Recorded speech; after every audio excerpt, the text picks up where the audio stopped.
Siapa yang berhak mengawasi lalu lintas luar angkasa? Nama saya Ricky Suwarno, berdiri di atas pundak dua superpower Amerika Serikat China melihat masa depan Indonesia. Radar SLC-18 yang diluncurkan oleh China Electronics Technology Corporation atau disingkat CETC di Zhuhai Air Show telah mendapatkan sorotan besar dari media mainstream dunia. CETC mengungkapkan bahwa SLC-18 dapat mendeteksi satelit luar angkasa, mengidentifikasi dan mengklasifikasikannya, membentuk basis data radar, dan membantu meresponsnya. Pada saat yang sama, mengirimkan data satelit ke pusat komando untuk pengambilan keputusan. CETC menekankan sistem tersebut akan diekspor ke negara-negara sahabat di dunia, sehingga negara sahabat dapat ikut memantau ruang angkasa, termasuk situasi semua satelit orbit rendah untuk menyeimbangkan situasi medan perang di masa depan. Militer Amerika Serikat melarang ekspor radar semacam itu, karena dianggapnya sebagai proliferasi perang antariksa yang sangat berbahaya bagi Amerika Serikat.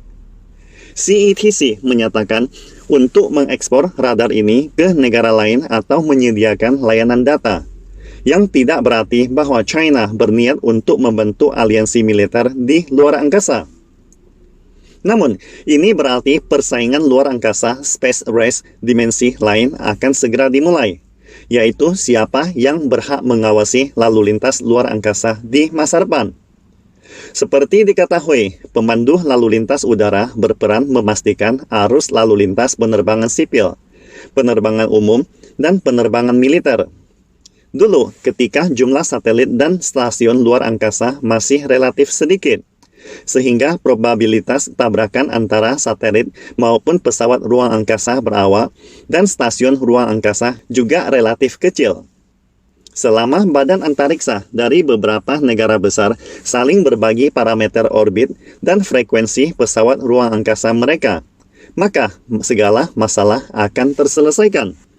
Akan tetapi, seiring semakin banyak pesawat ruang angkasa yang mengorbit hari ini, seperti proyek Starlink Elon Musk sendiri, telah melampaui jumlah semua pesawat ruang angkasa negara lain di dunia. Jika tidak diatur, kemungkinan besar akan membahayakan satelit maupun astronot negara lain. Apalagi Starlink baru saja memastikan untuk mengabdi sepenuhnya kepada militer Amerika Serikat.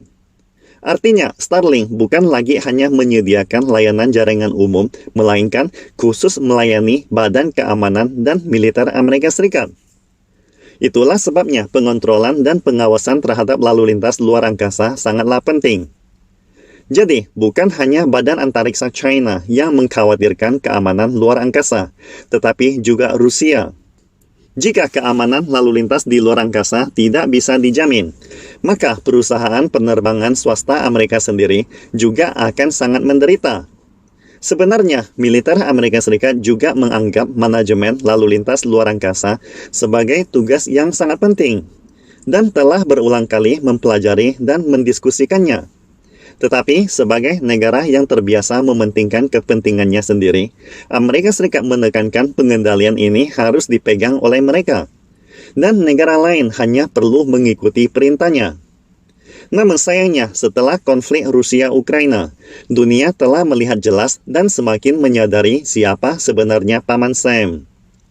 Inti dari kerjasama yang ditekankan hegemoni Amerika Serikat adalah semua negara harus mengikuti perintahnya. Akan tetapi, aktivitas luar angkasa melibatkan keamanan nasional masing-masing negara. Apalagi luar angkasa adalah milik bersama umat manusia, tidak boleh dimonopoli oleh satu negara manapun. Negara-negara besar dengan kemampuan kedirgantaraan independen seperti Rusia, China, Uni Eropa, maupun India tidak akan bersedia menerima Amerika Serikat sebagai polisi lalu lintas di luar angkasa. Berhubung negara-negara ini tidak mengakui hegemoni Amerika Serikat, maka mereka perlu menunjukkan sarana teknis yang memadai untuk menghadapinya. Sarana teknis pertama yang diperlukan adalah kesadaran dan pengetahuan tentang situasi di luar angkasa. Pertama-tama, kita harus mengetahui apa yang ada di luar angkasa. apa yang terjadi, dan bagaimana berbagai satelit dan pesawat ruang angkasa terbang sebelum kita dapat mendiskusikan bagaimana mengelolanya. Dalam hal ini, Amerika Serikat selalu percaya bahwa ia memiliki keunggulan teknologi eksklusif. Misalnya, sistem radar pagar luar angkasa yang sedang dibangun oleh US Space Force. Radar semacam ini dapat memancarkan gelombang elektromagnetik ke luar angkasa, membentuk pagar tak terlihat di atas orbit bumi.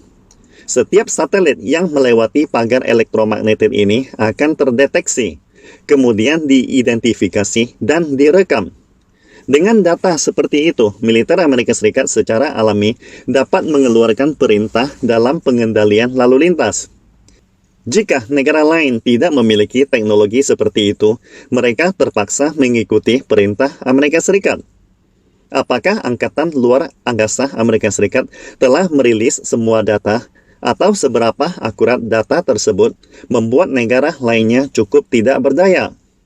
Akan tetapi, setelah China merilis radar pengintai dan pengontrol luar angkasa SLC-18, mengirimkan sinyal yang sangat jelas kepada dunia bahwa Amerika Serikat tidak dapat memonopoli pengawasan ruang angkasa sendiri. Paman Sam telah kehilangan monopoli eksklusifnya. Berhubung China sudah memiliki kemampuan untuk menyediakan data dan layanan yang sama untuk dirinya sendiri dan untuk seluruh dunia. Jadi, mengekspor radar SLC-18 ke negara lain mungkin merupakan suatu ide yang sangat cerdas. Karena pengontrolan lalu lintas ruang angkasa setara dengan pengontrolan lalu lintas udara. Tidak dapat hanya mengandalkan satu set radar di satu negara, melainkan jaringan radar yang terus beroperasi harus dikerahkan di seluruh dunia. Apalagi bukan semua negara dapat memproduksi radar pengatur lalu lintas udara untuk penerbangan sipil.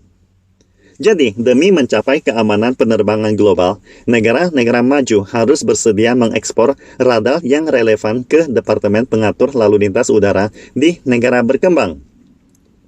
Produksi radar pengawasan ruang angkasa tidak umum seperti produksi radar pengatur lalu lintas udara. Tetapi, untuk mencapai cakupan penuh kendali lalu lintas ruang angkasa, semua negara di dunia wajib memiliki radar tersebut. China mengumumkan bahwa radar SLC-18 dapat diekspor, yang berarti masing-masing negara dapat berperan dan bertanggung jawab dalam jajaran manajemen lalu lintas ruang angkasa. Jika Paman Sam berniat memonopoli teknologi radar pagar ruang angkasa dan tidak mengekspornya ke negara lain, juga tidak menjadi masalah. Dengan teknologi radarnya sendiri, China dapat memimpin dalam membangun kerangka kerjasama teknis untuk pengawasan lalu lintas ruang angkasa. Pada saat itu, jika Paman Sam masih berpegang teguh pada sistemnya sendiri dan tidak bersedia membantu negara lainnya, sangat berkemungkinan akan diisolasikan oleh masyarakat dunia nantinya. Semoga tidak lama kemudian, Amerika Serikat akan mengambil inisiatif untuk kerjasama dengan China dan masyarakat global dalam memanfaatkan sumber daya ruang angkasa ini untuk kemakmuran bersama umat manusia. Pastikan Anda subscribe dan follow akun ini supaya senantiasa mendapatkan info terbaru tentang teknologi terkini AI berkaitan. Salam Indonesia Maju!